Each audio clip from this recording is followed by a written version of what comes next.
I almost died at birth. My mother too. In an instant, we went from excitement to fear. I was going to live, I was going to walk, I was going to talk. I dream of a family, of someone who looks at me and sees everything I am, who embraces me without fear, who chooses me, who doesn't look at us with pity or admiration, but with equality.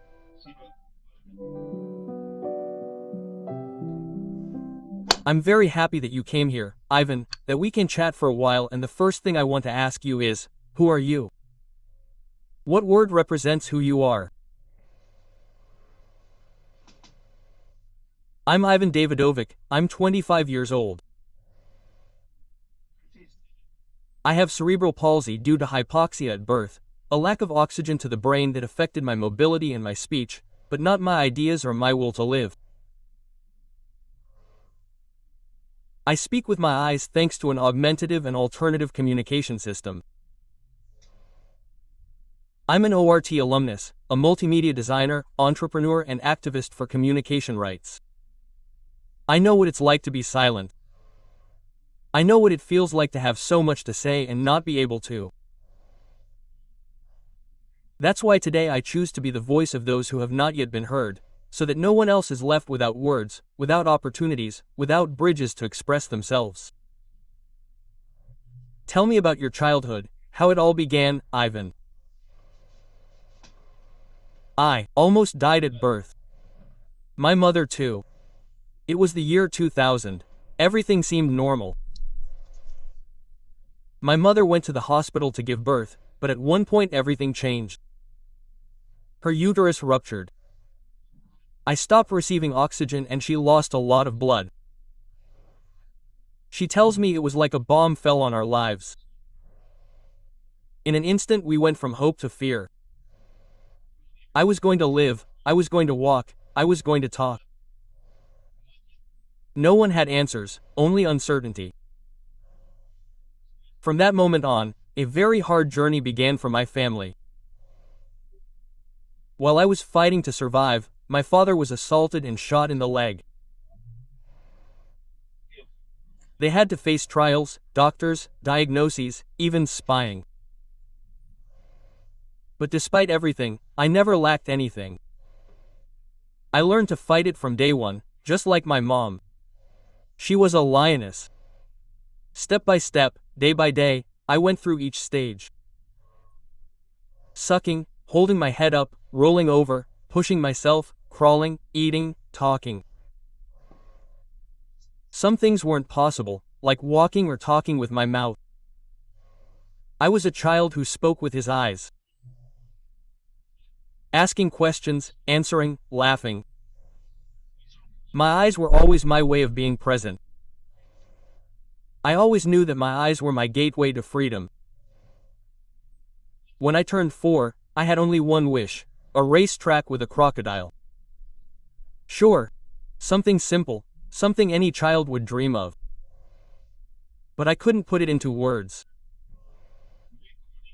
I communicated through gestures, a unique language that my family had learned to interpret. Each movement had a meaning, but there was no gesture to say racetrack with a crocodile. I spent hours trying, moving my hands, my head, my body, looking for a way to make myself understood, and I couldn't. It was the first time I felt strongly what it was like to not be able to say what I wanted, and that's where my story began. Well, there's a beautiful phrase you said that your eyes were your freedom, and you talked about the path you got to school.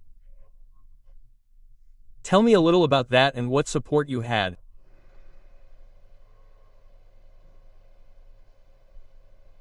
You can't. That phrase was the first one they dared to say to me.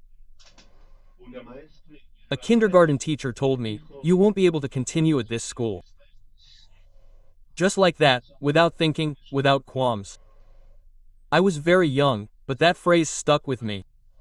That you can't. I made it my fight, my driving force, because luckily kindergarten did give me the opportunity. It opened doors for me from the very first moment. I didn't have to go through endless interviews or the rejections that so many families know by heart.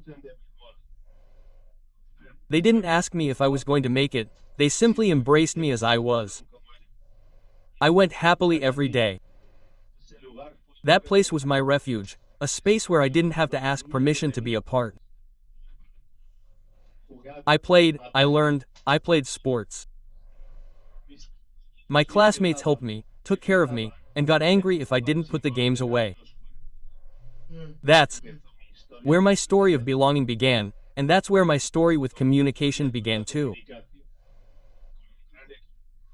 With a great team, we began exploring new ways of communicating called augmentative and alternative communication.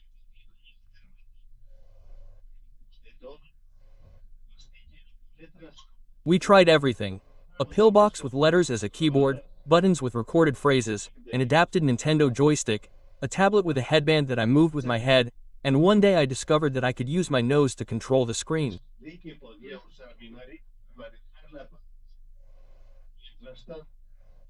In the meantime, I learned to read and write word by word, letter by letter, although sometimes the world wasn't patient. But I did have my team and I had that strength that only the desire to speak gives you. Each stage demanded more and we responded with creativity. When high school came, everything started from scratch again. I entered ORT, a demanding school, with a fast pace and structures poorly prepared to support me. It changed everything: my support, my needs, my relationships. I felt like I had to prove myself over and over again, but I stuck with it. I kept building my place. And it was worth it because I graduated with honors among more than 1,000 other kids. And that recognition wasn't just a diploma, it was proof that you can do it when you have work, desire, and a team that pushes you in all your dreams. That path led me to college. I studied multimedia design because since I was a kid, I've been fascinated by creating videos, music, and images. I spent hours editing, combining sounds, and exploring new ways to express myself. The degree gave me tools but also challenges. I had to insist, explain, adapt, and translate my needs. I had to prove myself as much as I could, but I ended up creating my own business.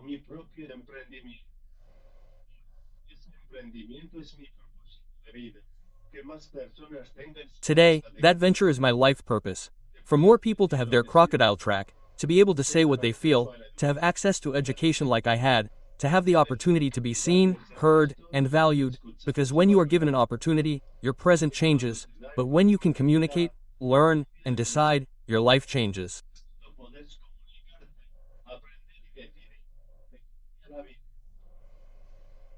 It is very nice. I keep thinking about the crocodile track, I keep thinking about the first, you can't, that they told you, and then the way to communicate appears, and you just said it. What is augmentative and alternative communication? What is it? Luis? I would like to invite you to be here on the other side. Imagine that one day you wake up and the words don't come out of your mouth. What would you do? Tell me how you would express yourself, the first thing that comes to mind. Oh, how difficult. I would try with gestures. If not, now that I know you, I will come to you so that you can help me see what I can do. Can you think of any everyday ways?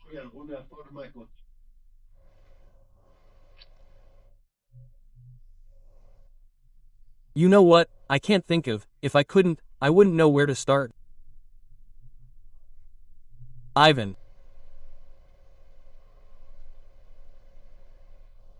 WhatsApp. Very good, very clever. Sure. These ways of expressing ourselves are called augmentative and alternative communication or simply CAW. It's a way of communicating when we can't speak with our voice or when we need support to do so. I'll explain it to you easily. Have you ever sent an emoji on WhatsApp instead of writing a word? Yes, of course. Maybe they understood you. That emoji enhances your message. That's why it's called augmentative. And if instead of writing you send an audio, that's an alternative, a different way of communicating the same thing. We use it at all traffic lights, for example. With 3 colors we understand if we have to stop or go. Or the signs with drawings in a store to order food, or simply the gestures we make. The difference is that for those of us who need K, this isn't just help, it's our voice. It's the tool that allows us to say what we feel, what hurts, what we dream. It could be a button, a tablet, a glance, or these communication boards that I brought you today. With them, we can start something as simple and powerful as saying, "Hello, I'm hungry," or "I love you." These are communication boards. They are simple sheets with pictograms, which are little drawings that represent actions and objects, such as drinking, eating, and bathing. Believe me, Luis, there are many people who never even imagined that this could change their lives like a sheet of paper. Tell me what having your own voice means to you, Ivan.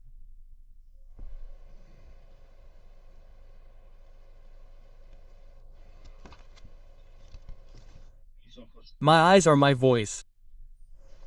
Today, I express what I feel, what I dream, what I desire. Expressing myself means existing fully, being seen, recognized, building my path, shaping my identity, and sharing it with others. My eyes are my freedom. My voice is more than words. It is a mirror that invites me to accept myself, to look myself in the eye, and embrace my disability. For years, I believed that I should erase the prefix dis from my life, but I understood that my disability is also part of who I am. It is my truth, my story written in my soul.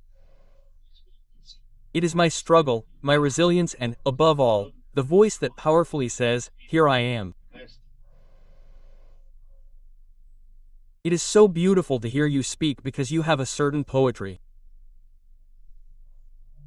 that excites you, and in that speaking, in that voice of yours, what has silence taught you?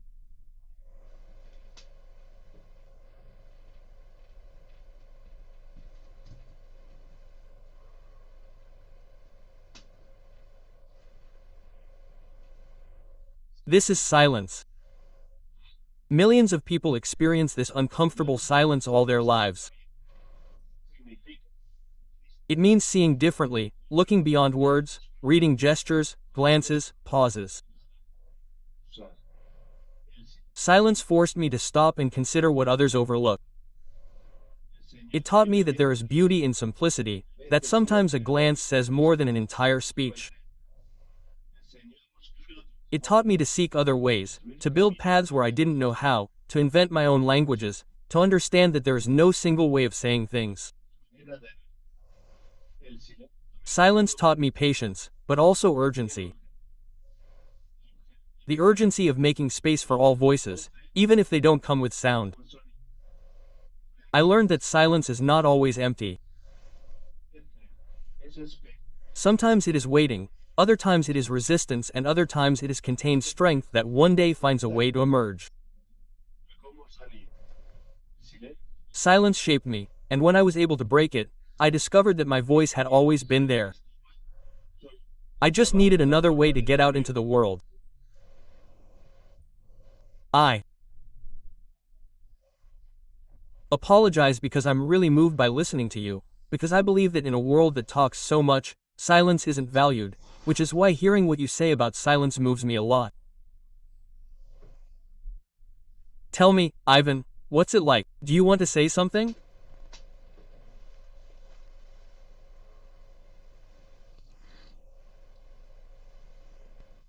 That's why I stopped to listen to the silence. I realized it, and I heard it loud and accompanied by you.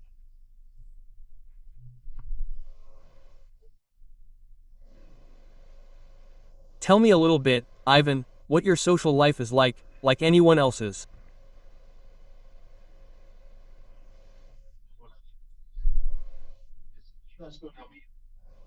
I went out with friends, I went to camp, I shared snacks, get-togethers, clubs, I went on a graduation trip, I did stand-up comedy, I went out with girls. I had beautiful moments, I had fun, I fell in love, I laughed a lot, because yes, I also have desire, humor, stories to tell. And that's important because having a social life isn't an extra, it's a human need. It's what makes you feel part of, accompanied, alive. It's not just about talking or moving.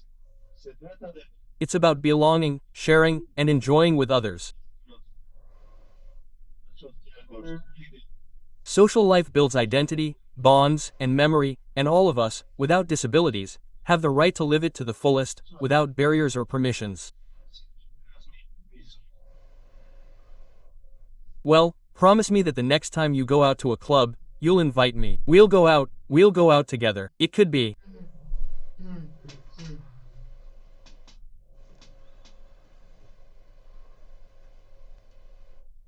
Obviously. I love it. Well, there you said something, Ivan, that I thought, and if I'm not being indiscreet, you said, I fell in love, I went out with girls, I had desire. What myths are there about disability and sexuality? I love sexuality. But we have the bad habit of separating everything. Disability on one hand, desire on the other, as if they couldn't coexist in the same body, as if being disabled makes you asexual by default. We are not bodies, we are desire, we are skin, we are desires, and we are also people with disabilities. It's not one thing or the other, it's all together, and that's okay. Obviously, I have thoughts when I see a girl. Obviously, I have fantasies, desires like anyone else, but it seems like if you're a person with a disability, you can't have that. As if your body doesn't have the right to get excited, to imagine, to like, as if it only exists to inspire, not to feel. And no, man. I also have desires, I also get turned on. I also imagine things and I don't have to ask permission for that. Sexuality is a right.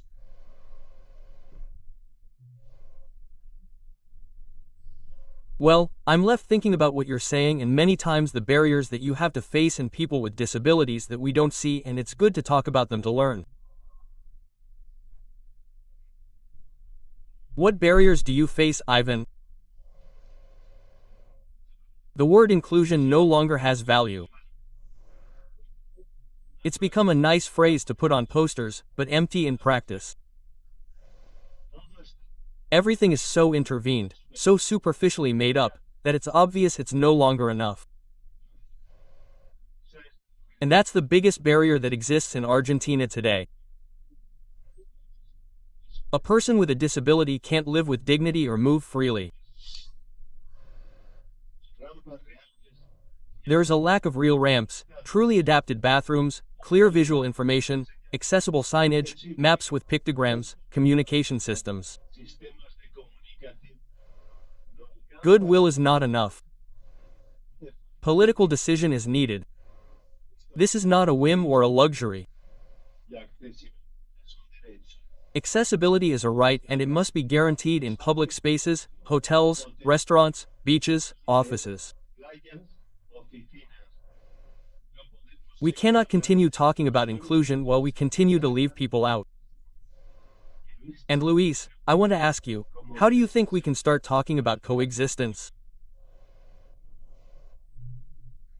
First by talking, first by not hiding the issue, first by saying it, making it known massively, and then from my side saying, I don't know about the subject, show me.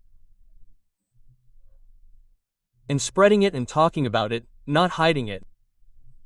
I think that is what needs to be done, Ivan. Don't you feel that sometimes we hide things? It's simple. The day we stop using the word inclusion, it will be because it is no longer necessary, because people will greet us like anyone else. Because we will be able to go to a bar and order something without help. Because we will be able to move, decide and participate without having to explain anything. It's as easy as that. Today, the word inclusion sounds nice, but it often hides the opposite. It is used to describe what in practice is still exclusion. Because if you need to adapt everything so that someone can be there, it's because you never thought of that person from the beginning. True inclusion is not mentioned, it is lived. And when that happens, we will no longer have to mention it. I totally agree. Well, tell me what you are doing. Today I am dedicated to providing online counseling together with a professional to find a possible form of communication for each person. I accompany families, schools and professionals in this very important process. Discovering how someone who, for various reasons, does not speak with their mouth can express themselves. I work with an assistive technology company to offer counseling in Chile, Peru, Colombia and Ecuador, and I also hold personalized meetings in Argentina and other countries.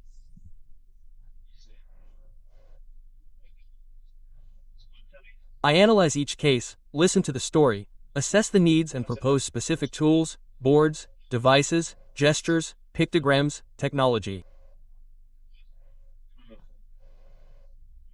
Whatever best suits the person and their environment, because there is no single way to communicate. My job is to be the gateway to freedom. What a beautiful phrase. My job is to be the gateway to freedom. And listen to me.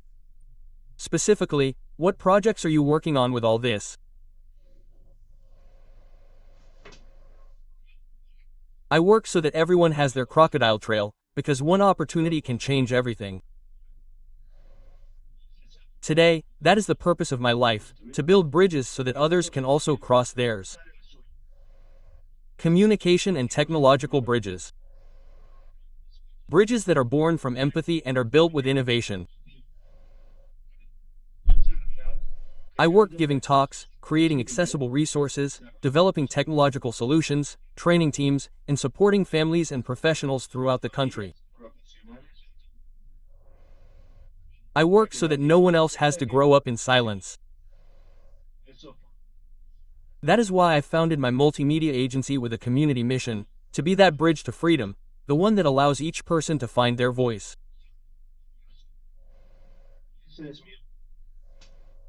And that is my goal, that augmentative and alternative communication be a right for all, that there be spaces where each person can enjoy, decide, and participate autonomously.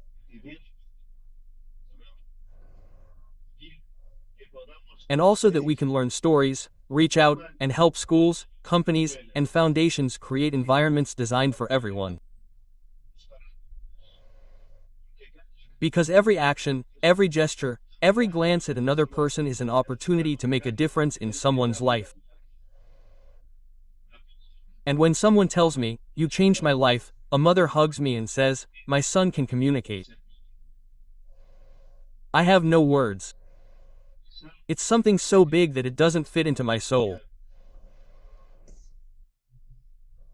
I imagine you were talking about inclusion, about architectural and emotional barriers. What do you think society still doesn't understand about disability?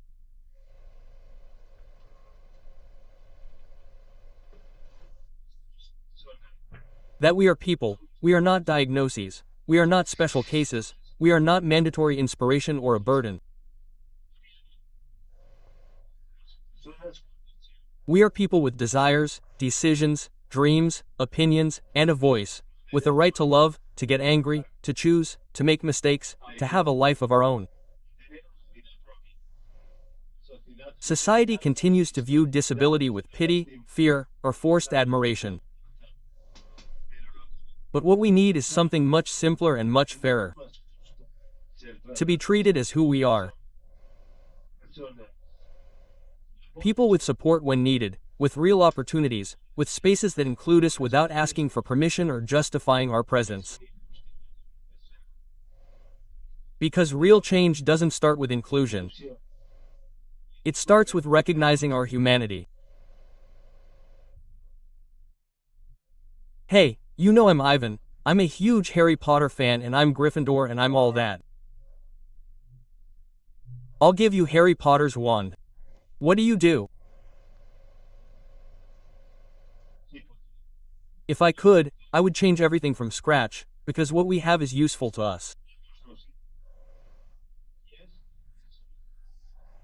The laws, the buildings, the schools, the systems, they're not made for us. They don't include us, they don't think about us, they don't listen to us. They make us ask permission to live, they force us to be grateful for their work. They promise us inclusion in speeches, but in reality, they leave us out time and time again. Enough empty promises, enough fake acts for the photo. Enough looking the other way.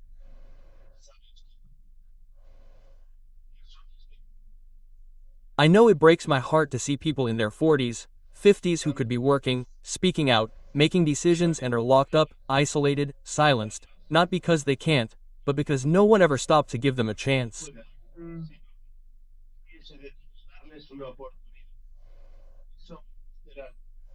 That breaks my heart and makes me angry, scared, and ashamed, because that could have been me too. I was saved by an opportunity, a sheet of paper with pictograms. A teacher who believed, a family who insisted, and with that I was able to start living.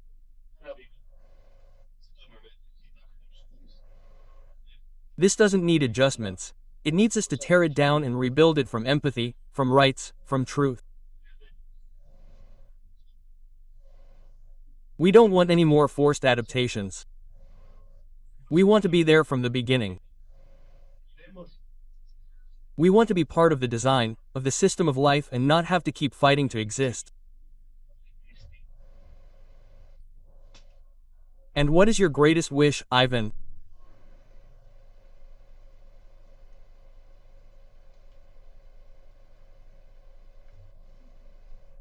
That we be treated like people, not like animals. That we don't have to fight for a wheelchair or beg for a device to communicate. That we don't have to prove 1,000 times that we want to live with dignity. My wish is simple, that we don't have to earn what should be a right, that we aren't looked at with pity or admiration, but with equality, with respect, and with a desire to be heard.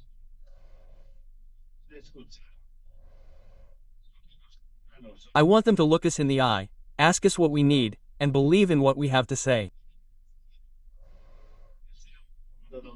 I want a world where everyone can express what they feel, without it depending on luck, money, or how many times one insists. I want everyone to have their voice, their crocodile trail, their way of existing in the world without asking permission. Because being heard shouldn't be a luxury, it should be the most human thing there is. Hey, remind me, how old are you, Ivan? 24.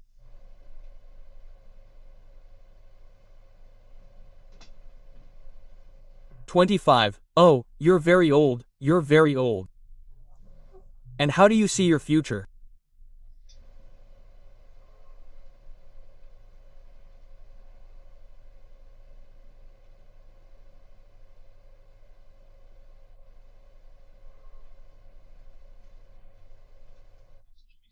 It's the same question they asked me at school, and my answer remains the same. I dream of a family, of someone who looks at me and sees everything I am, who hugs me without fear, who chooses me. I want children. I would love to be a dad. I love babies, their tenderness, their way of looking at the world. I also imagine myself working on what I love, traveling, sharing my story, opening paths so that others can express what they feel. But beyond all that, I see myself at peace, without having to constantly demonstrate, explain, or fight in peace. Just that, living, loving, and being.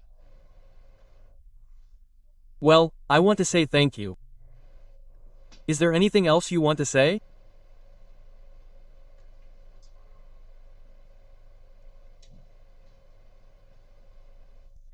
For people who don't know how I communicate,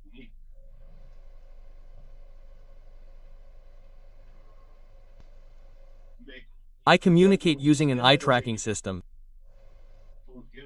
It works with an infrared laser that precisely detects where I'm looking. This technology translates the movement of my eyes into actions on a screen as if my eyes were the mouse. I look at letter by letter, word by word, and that's how I build my sentences. With this system, I write, participate in talks, create projects, work, and communicate with the world. I can do everything, just at a different pace. That dream of being able to speak with my eyes, of my eyes being heard, is now a reality, and it's changed my life. I get excited when I see my path, everything I've experienced, felt, and learned about an opportunity that has changed my life. It just hurts not to be able to say what you feel, what you dream, what you need. I was on the other side, waiting in silence. I was that little boy who spoke with his eyes, who thought, who felt, but couldn't say it. Today I am here speaking with my eyes. It is the result of an opportunity, of a tool, of a look that believed I was capable.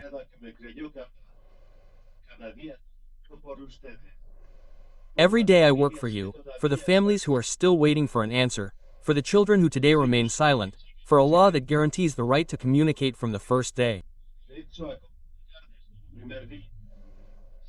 I dream of telling the Ivan of the future, we did it. Today, everyone can have their crocodile track, because when someone can communicate, they can live. Communication transforms, education changes everything. And being here is an opportunity that you gave me today, Luis, and that can change the lives of millions. Thank you. Well, I want to say thank you again, to tell you that you have the most incredible voice I have ever heard in my life, because it is through your eyes that I admire you so much. And I am going to tell you a secret.